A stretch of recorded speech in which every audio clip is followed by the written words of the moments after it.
Now remember, despite the state governments being given autonomy to decide on what they can open up and what they can close, here's an MHA guideline which now states that despite the widespread relaxations given in to this lockdown and restrictions, states and union territories cannot dilute those restrictions imposed in the MHA guidelines.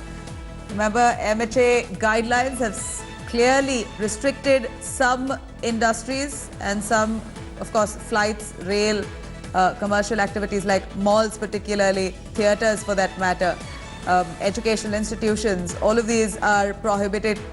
It's a blanket ban, and MHA guidelines also has some specifics about containment zones. Despite the state governments being given autonomy to decide on their respective states on their as per their discretion on the severity of the situation on ground, they can lift the restrictions in non-containment areas, but nonetheless follow very closely the MHA guidelines. Here's a notification of sorts coming in from the MHA saying that even though states have the liberty to decide, they cannot dilute the restrictions imposed by the MHA.